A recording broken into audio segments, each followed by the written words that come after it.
Ya wakwaba fenya Breneti said and something chemo ankasa etia Chief of Defense Staff for Ghana Armed Forces Lieutenant General Obedakwa at the course in what day Emma Ghana 42 no one at Kakasunanka and an important say and run see yen into bibi ombehuno ya wonhuno day almost Casinano one now bumble 4 or more as to tree.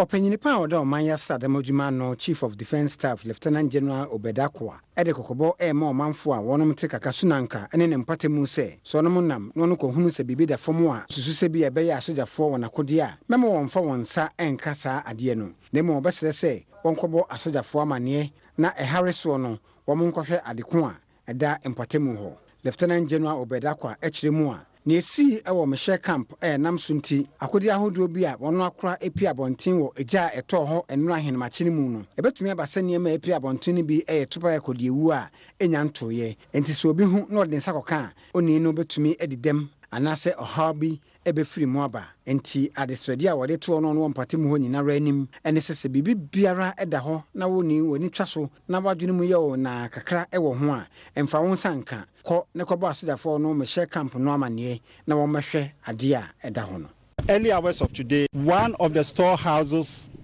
in the base ammunition depot went up, had an explosion. Through the intervention of the commander rear and the CEO of the base workshop, the issue was resolved immediately. In other words, fire tenders were brought in within 15 to 20 minutes of its occurrence. The fire was brought under control. Actions were taken to ensure that other storehouses containing high explosives were isolated from the main incident spot. There's one thing that we want to ask the public to note, that those who live within this community, if they should come across any foreign object, they should not touch it. They should not touch it. If you find any missile, anything that is foreign within your community, don't touch it. Just make a report to Michelle Camp, the commanding officer, and experts from BAD will go examine it and diffuse it. So that is a very major appeal we want to make. But the assurance is that everything is under control. A major investigation is going to be conducted into this incident, and that is going to be immediate. Abai the atuda sani obeye bia ya wobema technical and vocational education and training ejira ne naso o my Ghana mu no obehwe se wode ebeye adwuma oswafo be de chiro education ne fa share technical vocational education training so Mame Barbara Aisha AC and the sansemi etu dwabra mpanifo ahodo won mo ehia ye nipa dodo no adwene se wo hua de pam anasa wo quantity school no ase wo de school no wanko bia no ho kasakire and the sansemi etu da Nkitahundi ekofa technical vocational education and training ho ewo afie mu no asoye hwe nwomasuaso ene plan international Ghana ene kambo mu ana titira semo eda so eye empowering the girl child the role of TVET so afa be de chi hwe nwomasuaso ne fa efa vocational and technical education ho Barbara Asha AC editudwa se eye omampani akufo ado aban ani so ade hunu se omo omanya ntete ewo vocational and technical education mu no ebetumi aye nikama afoforo nso abeye Odi tuja se aswaye hwe nwomasuaso so ne de nyoma gu akwamu a wobehwe no de aye adwuma na masuafo mo gintetiye ewo saa biaye no omotumi anya hotoso omo nso de beba beboa oman no daache se obi wo mani mu na se ukoshiaze na se bia nitiri nzimbo na wasoko into TVET into no one we are dealing with the issue of perception on the training free into se eco public TVET institutions ni na you don't pay anything everywhere in this country no TVET once because that is the only way say a bit biara or they prioritize TVET that is the only way we can transform our economy. Country Director de Map Plan International Ghana, Solomon Tesfamariam so ede to abayanim se, wonhwe se asuafo a wogentetiye ewo TVET biaye ho no, obekire won ade adaachen wode benya won sa no dwuma, sense wobehwe se wobetwere nsohwe na watwitwa na akese ewo krata so kwa. Na enso no na chire no enkofa mfaso bia emfamre oman no. In Ghana, although we have a fairly large educated population, we remain unable to make significant progress in acquisition of skills. We seem to focus more on good grades at the expense of skills and attitudes for the Ghanaian youth. Therefore, Ghana needs a well-diversified education system in order to gain sustainable development through different types of education. NDC amanyoko na na wa friends Central for the nsamato wani mo asema wo kanyina ne sesa ban ye tisui titiru mampani na nado se wone nam 1 pani a wode men's gold ba ye anka kan mumu a kagana fo nya gidie e wo ne business ana na dwuma ni mu emfo sika nkoto ho emenne ednane boachi bidine nsam no samejamfi oya communication director ma NDC enedituda. Amanyoko National Democratic Congress NDC one fa ahwede obohu nsem so ayensentuafo nhyiemu ne ede akasa fa men's gold nsem a asori ewo maimu no ho na nsentuafo nhyiemu no ase no na onipa wo ye kwankyerefo odankita hodie hu nsem ano ma NDC samejamfi ede tudwa se ne akoso wo maimu fa men's gold nsem ama ade hye bebre sika akwakodi kemu no ese ho sobo no ye de bo aban wo se kwan aban fa so hoahoa men's gold panyi oda no na na apia no ene ma ne trim ye ne da bone etisa fasikasem ho no odi di Ghana de hye bi amasisi ebenum entumi nsi wonda da mu bio ntienei se etene yensa ewo obi susu no ena ama Ghana fo akwa ho kire mu men's gold fo nsemu a na ye omampeni na dan kwakufu ado ene ne MPP aban. Government cannot shirk its responsibility of ensuring that men's gold customers are paid back their monies because government is the cause of this problem. The many overt acts of endorsement and advertisement of men's gold and its CEO, Nana Pia Mensah, aka number 1, by the president and his appointees are inextricably linked to the present predicament of men's gold customers. Undoubtedly, the open endorsement of number 1 and men's gold by this government greatly enhance the credibility and legitimacy of men's gold in the eyes of the general public and encouraged many people to invest with the company even after the Bank of Ghana had cautioned the general public. We find the stance of government on this matter as very irresponsible, insensitive, atrocious, and unconscionable. So far, various accounts from state actors have been inconsistent, contradictory, and cannot pass the truth test. As a political party, we joined Ghanaians to express our revulsion against this rather strange, dishonest, and callous posturing of government on this issue. Yabako Boase was Sante Mantam Numo. Now, Posifo year war Boase, one more ache, Metro Mass, a car. The number AS 5410-Z. And in an say free cry, a call Boas and Potamuneho. And our bomber for one more kind of so who say car, no yaka can echo nemum and tampi be. I am must say be aine once I can.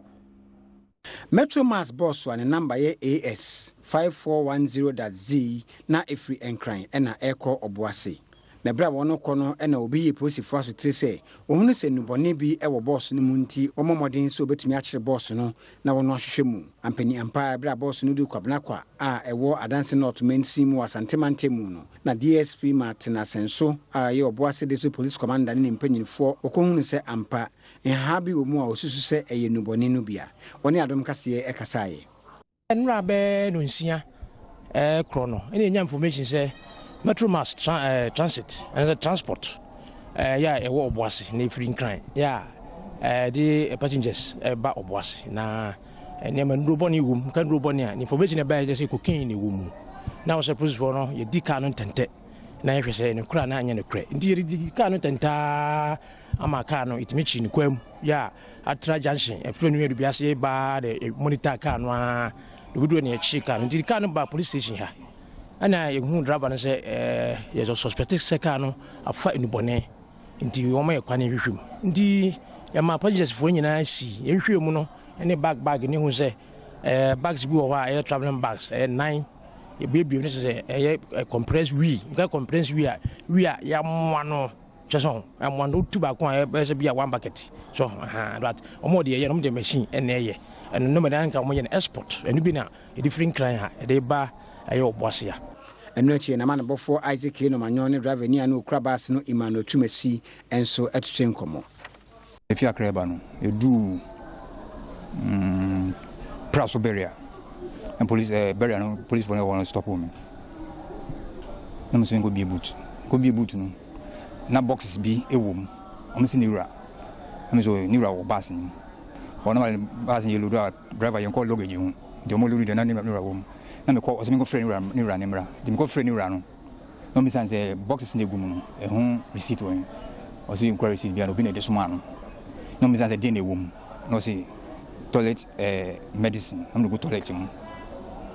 Into hono maka se ene ombe so pebie ne hu dia ombe yegu hono ndi omuyi egu hono na me hu so no afro bi ba me bia nipa no wo na nipa odi phone ma police phone na police say oni police phone be police say police phone police ni kan say omuyi egu ho na fa papers ni mra na oba ombe pe kama no dia ko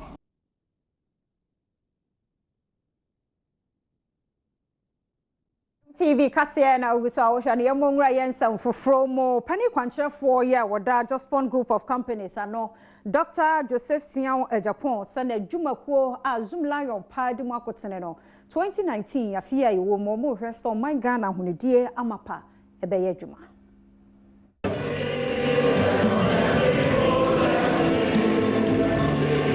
kwankyerefo panyina woda Jospon group of companies ano Dr. Joseph Sian Japan e de atu dwa say ento ankosi afi ewiye de na nadwuma no aboa ma oman mu efin bibira ato ahye yenso no eto etwa opanyine kiremu a akwaje besia a esum Ghana cedis opepem aduonum 50 million Ghana cedis a wode beboa ma etu fiase ewo oman mpatemu enti onim yie sese Ghana fo de na ho de nta no chi a afi ewiye de efin yebegya no kwan Owura Joseph Sian Japan de nsam yitu dwa wo gomu afete wobra na wone ne mpanyinfo hia wodi dwuma akasa fa kwa bafa so beboa ma Ghana edi yie hu Jospon group afi bia ye hia leadership conference na ye de botai bia sie ni so afi ne di sie ni so ye transform to better perform chese ye sesa ye niam bi ni etimi aye dwuma ni yie ye nim se ya na mom ye be hye mu kina kakra enti ye be susu okwan ye be fa so na ball and chance bia kofie bia mu Eco Bank Adaro mama be almost about 50 million Ghana cedis a ye de na also person odi bi kura ka ho afi ye bomodia so say ye workers no so ye be share omodene ene won a wo ye adwuma ni nyina ntipanifo a wo ye nyina na ye share omodene na ya boa na watimi ye adwuma ye srese media fo ene won waka nyina obi a mo aye se ne be ye adwuma a ye betimi aye nti ye sre media civil society ene obi a o ye adwuma se ye de asie ni se ye be ye adwuma to obi a ahemfo ene mpanyinfo a wono ba dwumedie no ase bia na mane bofo no wono kasa ene nso de tudwa se Ghana fo sesa yen suban se de be ya opanyini adwempo a wode atudwa no ye betumi amana bem no efse connect to one de se kawi ahwedie no ne ekokwasafo dwuma eba ne se na de enkokwasafo dwuma na nam si dawuro so amanfo ma enti wonu nyina ya de se na nam nyina ye bo panini chidom na dwuma odi wodi bia na ye be som ne aboa ni kwase ye sopeten ye nhwe ne mo na assemblies ni nyina mo ane mo ne chidom no mo nya adwuma no mo ye adwuma so akade ye so mo de adwuma so mo nsanka no mfanye adwuma no enye nkoso enti gidi se ne waka no wadi ne boshe so no ene ye mu bi de yabo ne kunwadin ya frɛ no ɔse adeɛ Dr. Sian Japan and then the dear man of his was said the oyo so beboa ma fiase to no de ne so ye bobo ne chidom aboa ma fiase Africa Adom kase na ogiso wo hye ne yankwaje nkrato edi kan mra ye ba nsam na aka kire no ye beto aso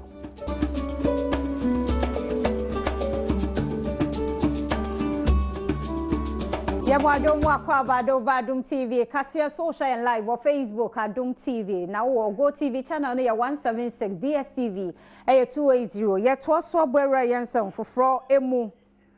And Kana Eric Kojo Konadu, our free Ghana Armed Forces at Snaye War and Crying her. One no and yet no SSO, se commander on share joint task force, Operation Vanguard. No, Kanena Kenneth Jackson. Woji wono ena neda anobra womo kasachre na wadane tumidie no ama ofoforo no yamane boni Isaac no menyo kwase a ento aso no odeba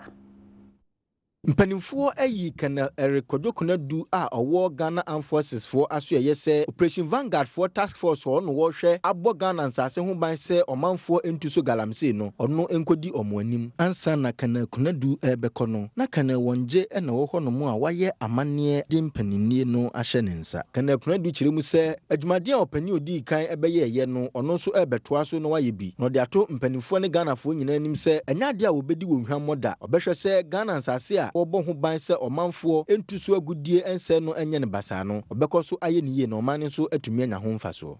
And I pledge on behalf of all of you and on behalf of our special guest of honor to guard that baton jealously. We will never drop it. We will hold it and run with all the strength in us,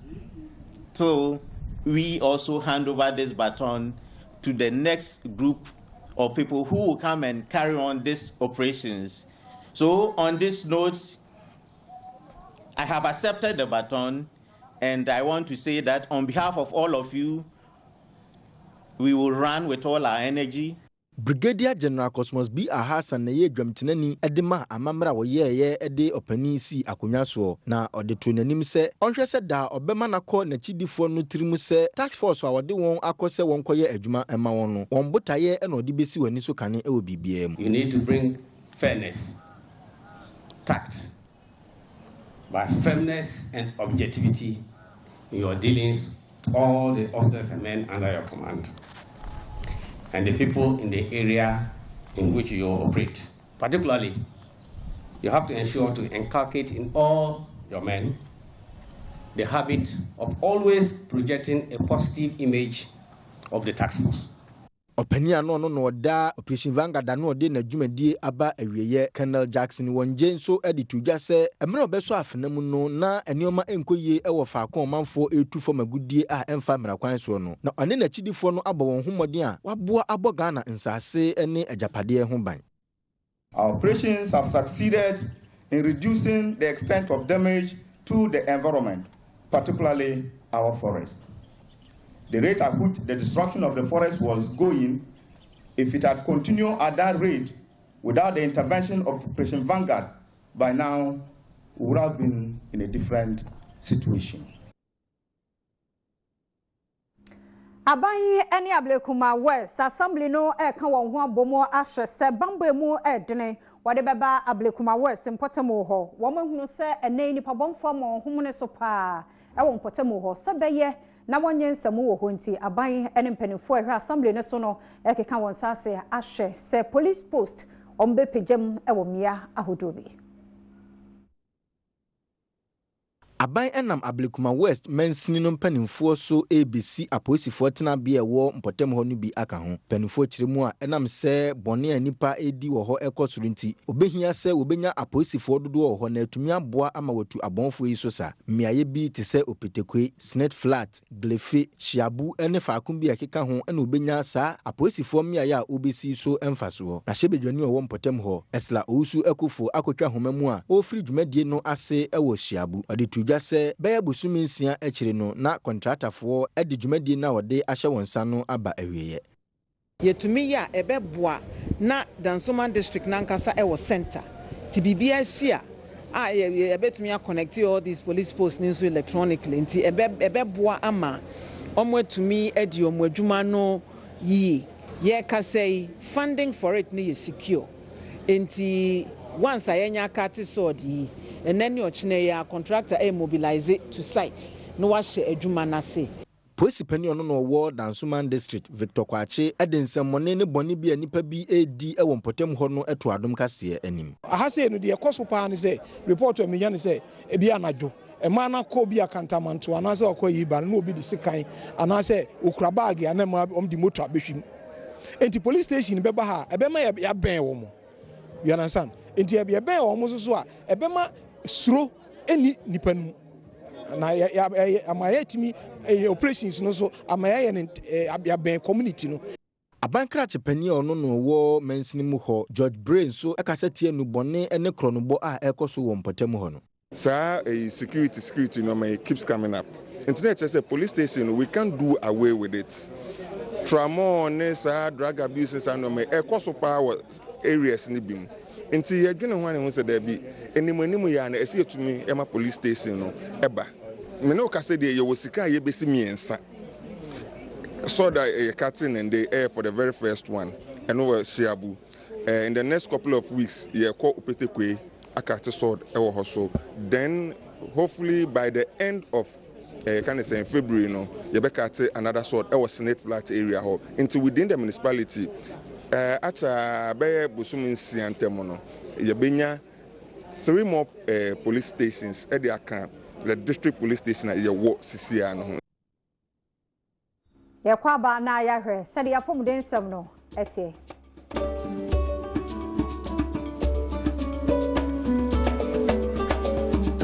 ya mwa kwa ba ya hwe sede ya pom den sam no etie wo hwene ya wo sahwi paboase wo sahwi yo so mensimu wato emantam na na frempon manso ababio ebo mampani na na dodan kwa akufo adro aba so papa fi se mfie mienu yi ohunu de mampani ne na aban na ye na bro adwene ene ntiase so ene won wasi adankora hodo ama nursefo odensafo ema ene odensemi etuja Ohini owo se hwipaboase owo se hwi oso mansimu ato mantimu na nafrempon manso ababio di moya ma na dankwa akufo adro se mfinhia mienu obetena konya so no wode mpuntuo aba oman mu koso nim se omanpanyin ye bidie titiru ni apomde nanso ensese Ghana fortuna se ya hwekan ma omanpanyin nko a na eye ne senti ono ankasa keka ne nsase akosi adankora e de amapaboase health center wonom ndi be ye adwuma se de be ya doctor fo ne nurse fo de won baba ya ho so ombaji amanfo nkwa wa yersa ho no wonya be bi di won ti ato me bedi hene no mamanfo aso me pa yeah enunti na we say me bomodin say me so me hwese be bom mamanfo so enfa ho yeah enti no ene ma mia afi yeah afrase 2018 mia me toto me bottom eyi me koko sika yesika 162,000 Ghana cedis. Yeah. Now me dey see 6 bedrooms self-contained nurses cottage at the Amami Health Center.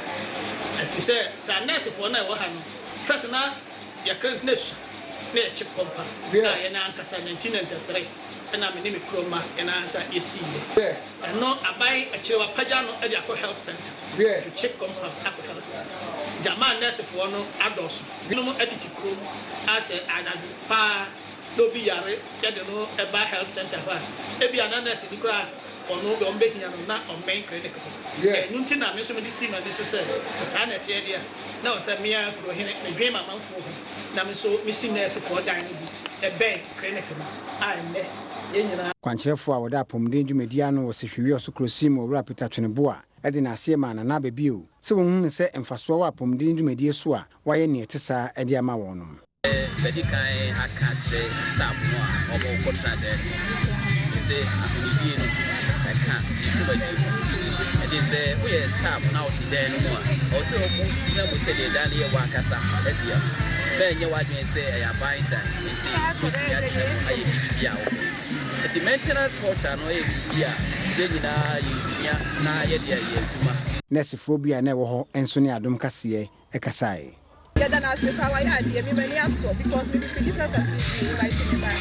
but me buy many agent means me part me say the program so me fit give me because you need ya kwa ba ya ban sam na aka no ya de beba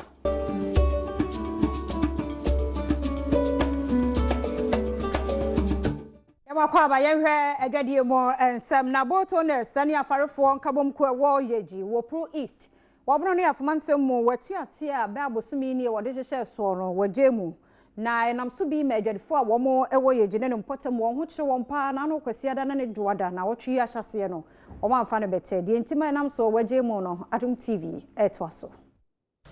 Ebebre kakra ne de to muonim sei afarefo a wonom wo yegi wo pro east mensim of na afomante mu atetua esiane premix ayeso onde ye adwuma wonom enye binti ne fribra wonom etetua no nanan ahemfo ne mpanyinfo ho bomode no kasa ya asenka beye atuate no wonfambre wieye na enso nkra beka ene nsa enura wenkase ebomu no na enya ade atuate no wonom ejemu sisi ade both honest ene fishermen association na wono yegi no wose etua wonom teye no wonom ejemu ne senti wode won koduo beye adwuma ama wona wono ko adwa na wonya koduo mfo emfa nkoton won niema na wontwe bi nso emma no wono tumi edi akoniaba odwentini a oda boat owners and fishermen association ano no wasafo ede nsami eto ye nanim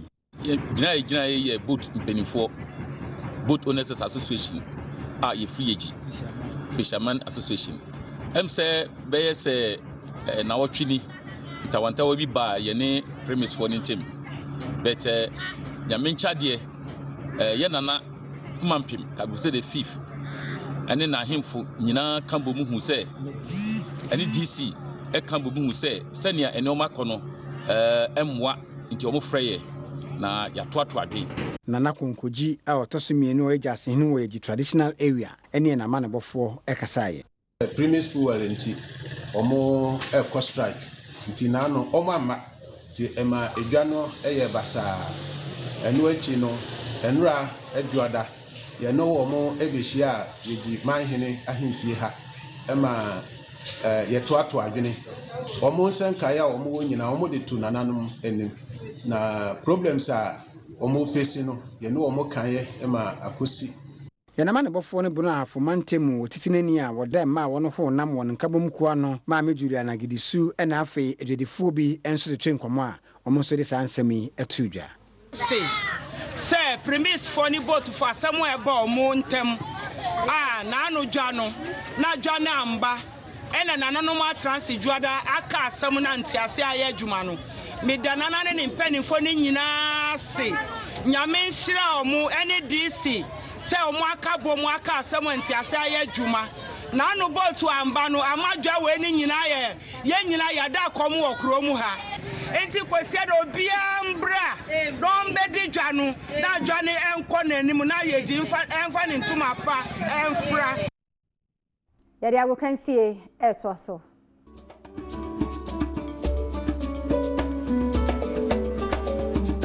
Ananyumre so agudi ensemo ye shase the feed normalization committee omone ne yomo ehwe Ghana football eso wonim se omo de competitions from kwa ba ehwe se bibia betimi akoye no achi no eye ad committees ahodo so omo de abeto dwa se omo eye 4 weeks abodjuma na bibia tumi akoye Lucy Quiz eye vice chairperson of the normalization committee won nsema se ema football so yade ba kwa omo de omani behwe ne yepa. And we're also discussing the women's game. Say, YBCC football wa Ghana, a yin na yejuma, and yet in Kofa 9 page, and a GF in Kwajuma, Gofo Bebre wa football, Oma Bohumo den Ache, inti Omuna, the Oma dream, but Senebesia, yebe, Saya Shisha game, no, I make sure, say, and Shisha, no, at the end, Beko Yenim Afi Bebre wa Ghana memo. Obio ad hoc committee soon has been selected because almost very specific expertise at Omo de Beba, Abwa game, na Akoninim. We respect that. Inti, they would GD pass Obia Nidin Kahuno, Obeboa Magana football, according him in various aspects. All right, no name Samaino, Edia Tuja now, still Yaguso, our committees and so on, or communications and promotions committee, the Odano, Ura Paul, Atomoche, or the Samaba, say a chitash from Konagana for Ghana for Mojuma. Yeah, chef football no I say export product. You bet me at the aquaman on at the GBB. I'm a Ghana mine. At the Beje Cup, at the Bema player, the Akobama, a club you are on near the Sika Beben, a Busian in the community near the other. So say near Pacific to Pan says, the Bessia Beya, born now or Mobono. You meet me a generative scawum, BB Bruni friend monetization of content. So share about football, you or DSTV decoder no soa, which you can our hair. Ghana yini bisa say no Ministry of Communication is say bia ba mo fa digital migration san hye ne betimi aba Ghana nti per channel bia wo hwe has an akotoko ball betimi to 5 cities na wa hwe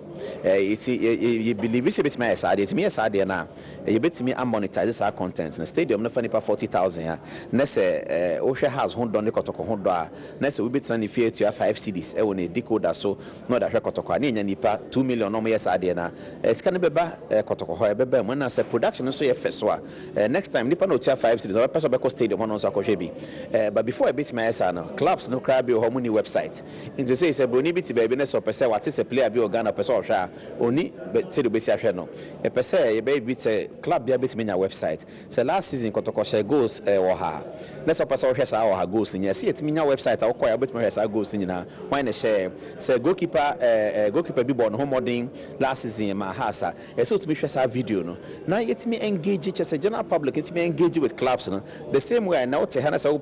Arsenal and Manchester United home information easier than so benya second 11 wise sa ne man nyina communication gap and a communication deficit yes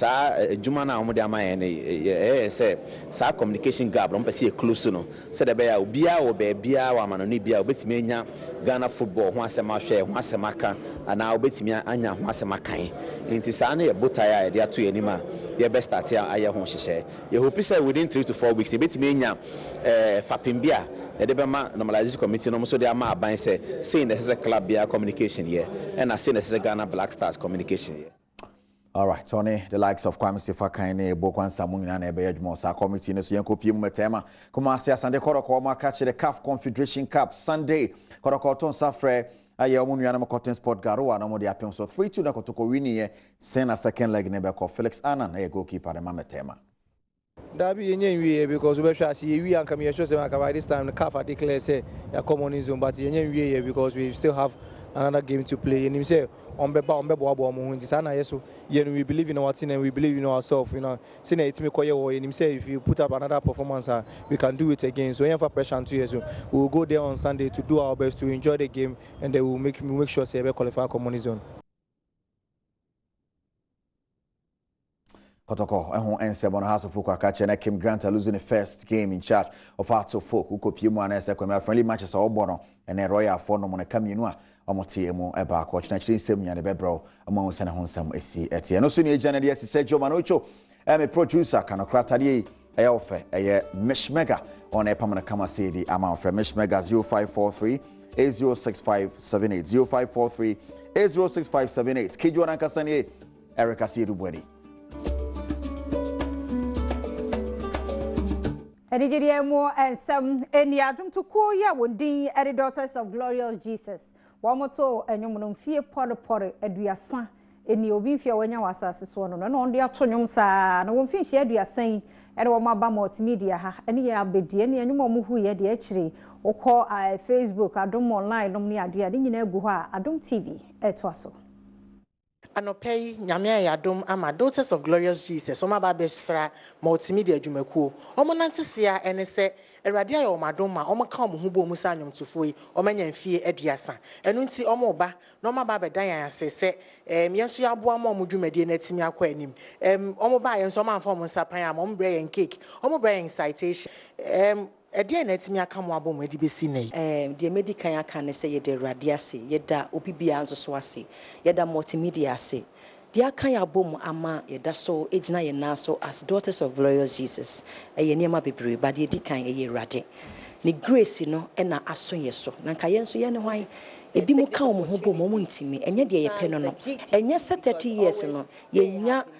misunderstandings no ewo ho ebada bia but because say nyame suro ne nyame do ewo ye munti no se ba ye try say ye be come together na ya ka ho asem na ye de akogu na ya to ade ye so mfie aduasa no mwadia ne sa enhyehyɛ ye ben ne gu ho no say a year long program and I say a year long celebration and I say one of thing bi na mo be a whole year program. I say a series of programs, and this you know chiche in cakes na edrum so ay de modi abrem of fefe and every month biya no wo de ye beye ye be kwa